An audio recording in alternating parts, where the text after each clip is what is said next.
Okay, so this is working now. Couldn't do it before. Natalie from Nutrisystem. Uh, you said you gave me you sent a message to me, and it had a statement at the bottom that I'm not entirely sure if you're serious or sarcastic about. I believe you're being sarcastic, but if you're not, I would like to discuss my side or my opinion on that, considering that you said that I might think this as well, or feel this as well, or need to do this as well. Um, the idea that maybe we shouldn't have the expectation that a friend is always going to be there through thick and thin, even if you piss each other off. Well, I don't think I need to get rid of that. I think I thrive on a few things in my life.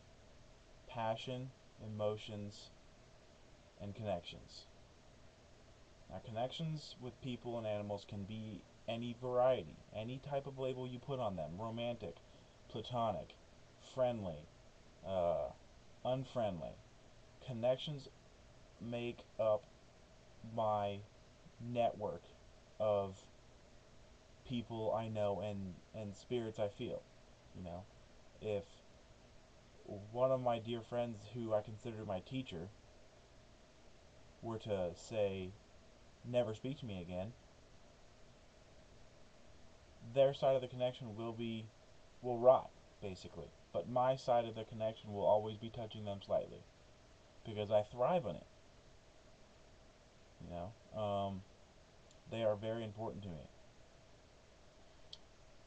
and I will always look everywhere I can for that best friend, because with how many people there are here on the planet, and how many people we're likely to meet in our life, in our lives, in our lives. Now I can talk a little bit smoother. Um, what? Why do we have to doubt that the majority of those people could become our best friends? You know, uh, like my buddy Mike and I. If I only looked for a certain type of people for a friend, Mike probably wouldn't be on that list. You know, the people who are more alike with me generally. I have my moments where I fit into everywhere, but if someone were to look at me and look at the way I think and the way I feel, they would most likely place me with hippies, uh, intellectuals, people who like to sit down, read a book, and chat, and people who go to conferences and just to learn something. Mike was a football player and he's joining the army. And don't get me wrong, Mike has his moments where he is deeply insightful, and he has helped me through some really rough spots. Even recently, you know, I was feeling really very sad up in Oregon because I had no social network up here. And he reminded me that when I moved up here, I had told everyone, including myself, that my goal when I moved up here was not to make a social network. It will happen, but it was not my goal. My goal was to come up here and lose weight, get healthy, get some classes under my belt, and save some money. Those were my goals, and they are my goals.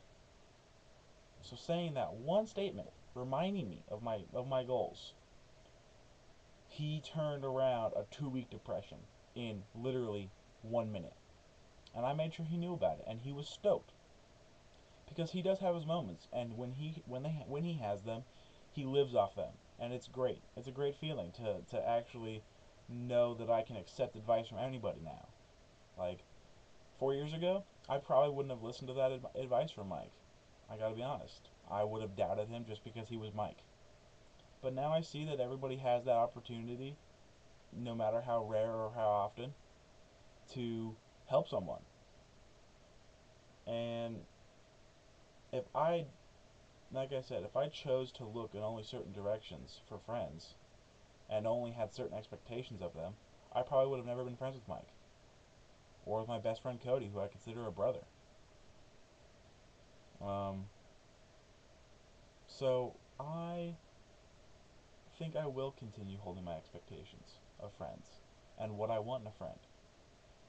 Doesn't mean I won't look everywhere for that. It's just simply that's the level of intensity in friendship that I require to consider someone a best friend. And even if someone isn't really committed to it, that's okay. The connection was made, and it never fades.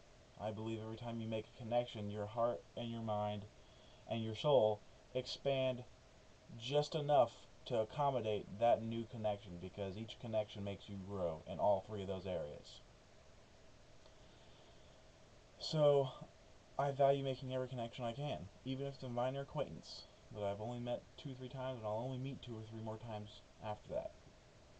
That's one connection I didn't have before that has expanded my horizons ever so slightly. And you can't find you won't find that gorgeous rainforest flower that no one's ever seen before without trucking through the mud. If I have to meet and go through people for the rest of my life that hurt me or betray me as friends or lovers or what have you, to find 3 more